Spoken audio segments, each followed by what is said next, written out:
In wastewater treatment, alkalinity plays a crucial role in maintaining system stability. A plant can lose a significant amount of alkalinity over several weeks without much change in pH, but once the buffering capacity is depleted, the pH can drop rapidly within a day. This sudden change often leads to process failures that require troubleshooting rather than simple chemical adjustments.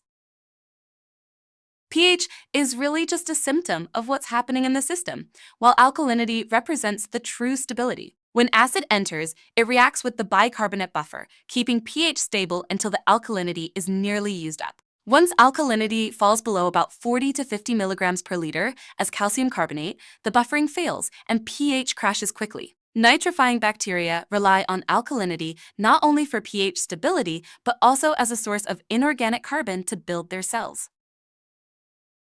The quote 7.14 rule is a stoichiometric relationship showing that for every milligram per liter of ammonia-nitrogen oxidized, about 7.14 milligrams per liter of alkalinity is consumed. Conversely, denitrification can recover about 3.57 milligrams per liter of alkalinity per milligram per nitrate, nitrogen reduced, which can replenish up to 62.5% of alkalinity without chemical cost. As a quick guideline, alkalinity should be at least 8 times the ammonia concentration to maintain balance. So for 30 milligrams per liter of ammonia, you want around 240 milligrams per liter of alkalinity. To manage alkalinity effectively, you can use a mass balance approach. Multiply the influent ammonia concentration by 7.14 to find the alkalinity demand, then add the influent alkalinity plus the alkalinity recovered through denitrification, calculated as nitrate nitrogen denitrified, times 3.57. The residual alkalinity is the difference between available and required alkalinity. It's important to size this demand based on total Kjeldahl nitrogen, not just ammonia, because organic nitrogen converts to ammonia inside the plant. For example, a plant with 40 milligrams per liter ammonia and 250 milligrams per liter alkalinity without denitrification will have a negative residual and likely acidify, but denitrifying 20 milligrams per liter nitrate can improve the residual to a positive, though still low level.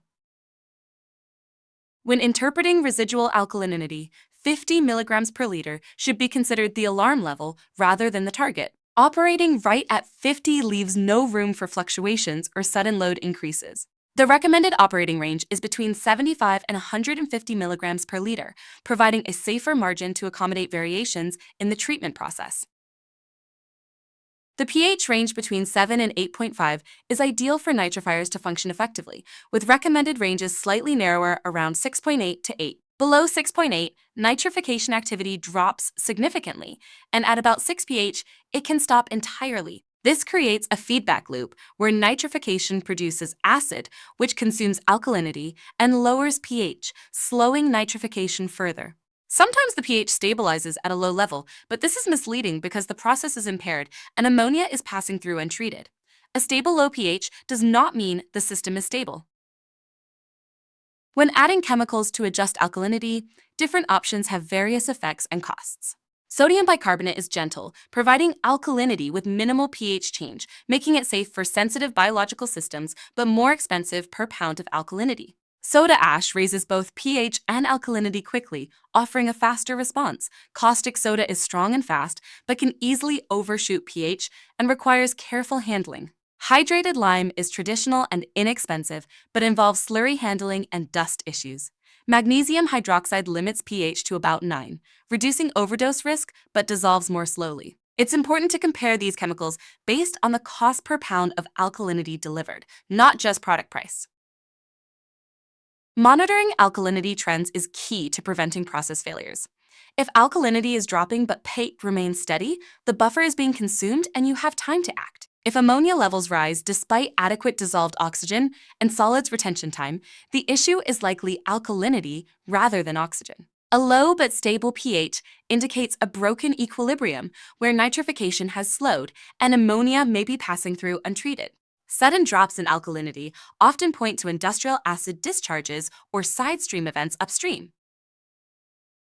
When responding to alkalinity issues, follow a sequence. First, size the chemical addition properly, then identify the source of the problem, check the system's capacity for denitrification, perform a mass balance to confirm the situation, and only then proceed with corrective actions. Avoid chasing pH changes with chemicals while alkalinity is still declining, as this treats only the symptom and the problem will return.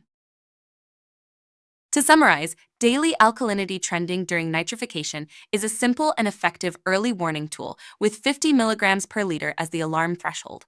Use the mass balance based on total Kjeldahl nitrogen, multiplying by 7.14 for alkalinity demand and crediting denitrification recovery at 3.57 per nitrogen reduced. If ammonia rises despite good oxygen and solids retention, check alkalinity first. Remember key values: 7.14 milligrams of alkalinity consumed per milligram of ammonia-nitrogen oxidized, 3.57 recovered per milligram of nitrate nitrogen denitrified, and aim for alkalinity at least 8 times ammonia concentration to maintain stability.